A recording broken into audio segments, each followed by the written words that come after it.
Assalamualaikum warahmatullahi wabarakatuh. Halo sobatku semua, welcome back to my channel. Tahukah sobat jikalau Yamaha siap melanjutkan tren positif di MotoGP Qatar 2025 akhir pekan nanti? Hal itu tidak lepas dari performa impresif pabrikan berlambang garpu tala di seri sebelumnya yang diselenggarakan di sirkuit kota Amerika. GP Amerika telah mengonfirmasi peningkatan performa Yamaha M1. Jadi, kami memulai GP Qatar dengan motivasi untuk membangun basis motor ini, ungkap Direktur Tim Yamaha Massimo Meregali dikutip dari Crash. Sebagai catatan, pada MotoGP Amerika 2025, pebalap monster Yamaha Fabio Quartararo berhasil meraih posisi 6 pada balap sprint. Sementara pada balap utama, rider pramak Yamaha Jack Miller sukses menembus posisi 5 besar. Kendati belum bisa naik podium, capaian itu sudah menunjukkan tanda-tanda peningkatan. Rasa optimis Yamaha menatap MotoGP Qatar 2025 bukan hanya karena mereka menampilkan performa impresif di seri sebelumnya, tapi juga karena fakta bahwa pabrikan asal Jepang itu adalah penguasa sirkuit Lusail. Ya, Yamaha adalah pabrikan tersukses di Lusail dengan 10 kemenangan MotoGP untuk 4 pebalap. Valentino Rossi, 2005, 2006, 2010, 2015. Jorge Lorenzo, 2012, 2013, 2016. Maverick Vinales, 2017, 2021-1. Dan Fabio Quartararo, 2021-2. Lintasan Lusail tidak buruk untuk karakteristik motor Yamaha, jadi kami rasa kami bisa melanjutkan tren ini, sambung Meregali. Rangkaian MotoGP Qatar 2025 dimulai pada Jumat 11 April dengan sesi latihan bebas dan sesi latihan. Kemudian pada Sabtunya, 12/4, dilangsungkan kualifikasi serta latihan bebas. Pada Minggu 13 April dini hari WIB dilanjutkan dengan sesi balap sprint MotoGP dan balap utama kelas Moto3 dan Moto2 pada malam harinya.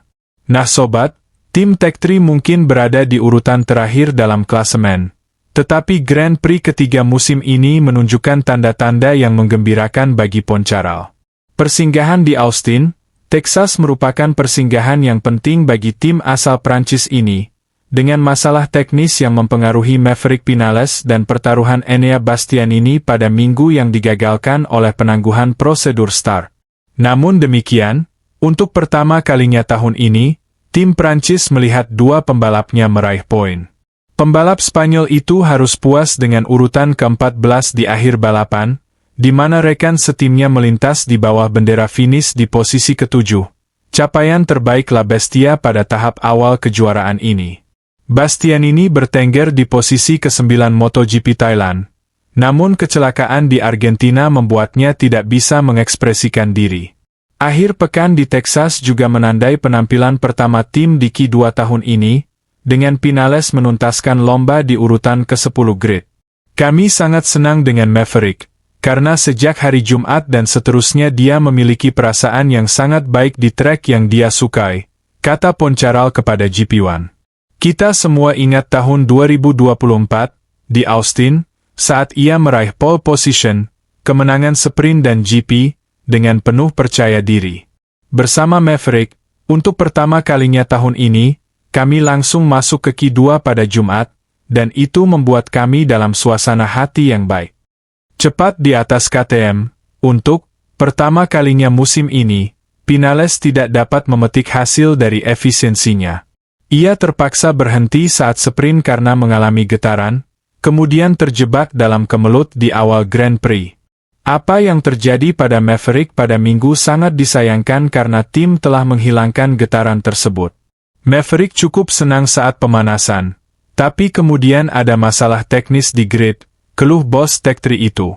Setelah start dari posisi terakhir, mantan rider Aprilia berhasil naik ke posisi ke-13. Sebelum kembali turun satu peringkat menjelang akhir balapan. Sayang sekali, karena Maverick bisa saja finish di poin pada sprint hari Sabtu, yang akan membuatnya berada di posisi 9 besar. Namun, pada minggu malam, Dia sangat positif tentang masa depan dan itulah yang saya sukai darinya. Di Austin, Maverick membuat kemajuan dalam adaptasinya dengan KTM dan tren ini akan berlanjut di Qatar, janji Hervé Poncharal. Di sisi lain, Bastianini berhasil mengatasi kekecewaannya karena tidak dapat memanfaatkan pilihannya untuk memulai dengan ban slick ketika sebagian besar pesaingnya memilih ban beralur. Ia berhasil mengubah posisi ke-17 di grid menjadi P7 di akhir balapan, yang memberinya poin sama dengan Pedro Acosta di klasemen, dan hanya kalah 3 poin dari Brad Binder, pembalap dengan posisi tertinggi di grup KTM. Pada akhirnya, Enea finish hanya terpaut 1 detik dari posisi kelima dan 2 detik dari posisi keempat, meskipun kehilangan 6 detik di lap pertama, ucap Hervé Poncharal. Saya tidak ingin berpikir tentang ada dan tidak ada. Kami finish di urutan ke-7, itu fakta.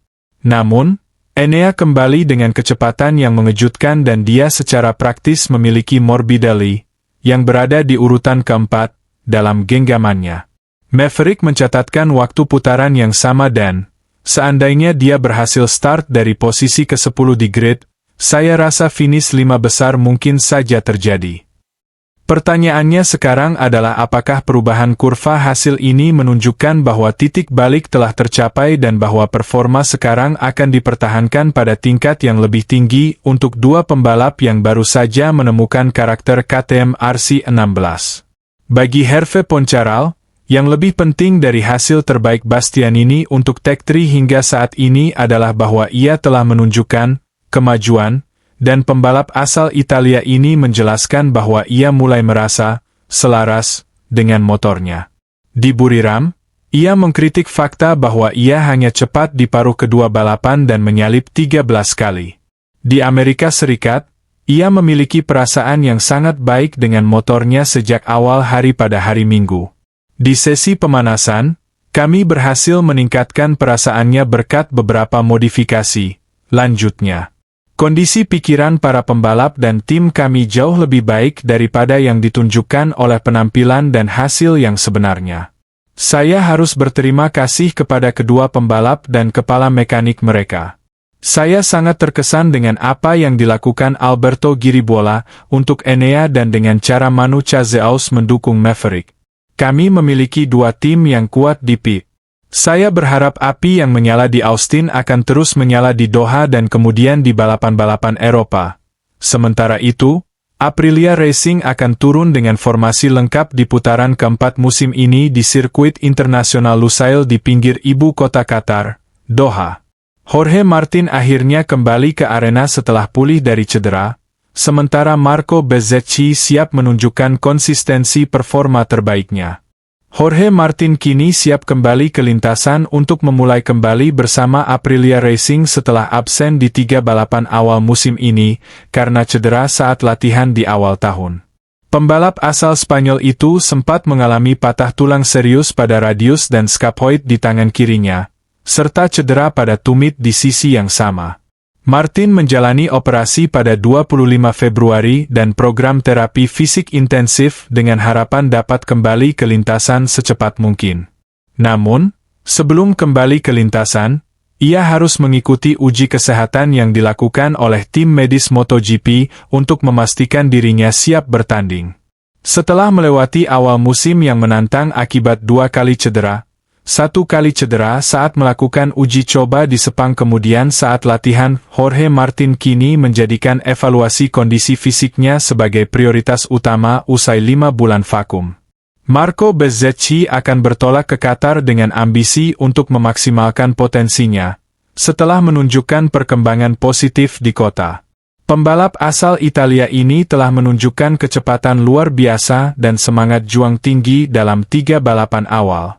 Bezzecchi juga berharap dapat mempertahankan momentum positifnya bersama RSGP 25. Sirkuit internasional Lusail memiliki panjang lintasan 5.400 meter dengan trek lurus utama sepanjang lebih dari 1 km. Dilengkapi konfigurasi 10 tikungan ke kanan dan 6 tikungan ke kiri, sirkuit ini menjadi saksi sejarah pergelaran malam GP pertama di Qatar pada tahun 2008. Kesuksesan balapan malam tersebut menjadikannya salah satu seri paling spektakuler di MotoGP. Saya sangat antusias untuk kembali ke lintasan dan senang bisa mencoba balapan di Qatar. Target utama saya adalah membangun rasa percaya diri dengan RSGP 25 dan mulai mencatat beberapa putaran. Kondisi fisik saya jelas belum sempurna, pasti jauh dari 100%. Meskipun begitu, kami akan berusaha memberikan yang terbaik dan meningkatkan kemampuan secara bertahap. Saya bahkan tidak yakin bisa menyelesaikan balapan, tapi jika berhasil, ini akan menjadi langkah besar dalam proses pemulihan saya. Kami perlu mengambil langkah kecil satu persatu untuk segera kembali ke level terbaik, ujar Jorge Martin. Senada dengan Martin, Bezzecchi juga tak sabar mengaspal. Dia mengaku akan memperbaiki kelemahan-kelemahan pada balapan sebelumnya. Saya benar-benar menikmati sirkuit Qatar. Balapan di malam hari selalu memberikan sensasi tersendiri. Akhir pekan ini akan menjadi peluang penting untuk memperbaiki kelemahan yang sudah kami identifikasi dari balapan sebelumnya. Kami akan berusaha semaksimal mungkin untuk mendapatkan hasil terbaik, tutur Bezzecchi. Di sisi lain, juara bertahan MotoGP Jorge Martin lulus tes medis wajib yang digelar pihak MotoGP di Lusail International Circuit, Kamis 10 April. Martin pun mendapat izin untuk mengikuti rangkaian MotoGP Qatar. MotoGP Qatar merupakan seri keempat dari MotoGP 2023. Pada 3 seri sebelumnya, yakni di Thailand, Argentina, dan Amerika Serikat, Martin absen lantaran cedera. Pembalap Spanyol berusia 27 tahun yang mengeklaim gelar juara dunia pada tahun lalu bersama Pramac Ducati itu menyebut patah tulang tangan dan kaki saat tes pramusim di Malaysia cukup mengganggu dirinya sebagai pembalap. Penderitaannya makin parah lantaran kecelakaan saat latihan supermoto yang membuatnya mengalami 10 patah tulang menjelang seri pembuka Thailand digelar. Dia mengaku tak banyak berharap dengan kondisi yang belum 100%. Saya merasa memiliki kekuatan yang baik, terutama mental, tetapi terkadang masih merasakan nyeri. Jadi, biarkan saya beradaptasi dengan baik bersama Aprilia, menjalani sesi demi sesi. Jujur, saya tidak tahu apakah saya akan mampu menyelesaikan akhir pekan, finish. Bagi saya, mencoba melakukan itu saja sudah merupakan kesuksesan besar, tutur Martin. Pemilik sah nomor motor 1 di MotoGP 2025 ini mengatakan masih butuh waktu untuk pulih, sekitar 2-3 bulan. Setelah itu, pulih, saya bisa bersaing dengan ketiga pembalap ini, kata Martin menunjuk Alex Marquez, Marc Marquez, dan Francesco Bagnaia yang duduk di sampingnya. Nah sobatku semua, sampai juga di ujung video ini, like video ini, share video ini seluruh media sosial sobat semua, subscribe dan nyalakan lonceng notifikasinya. Kita ketemu di video selanjutnya. Terima kasih sudah menonton. Assalamualaikum warahmatullahi wabarakatuh.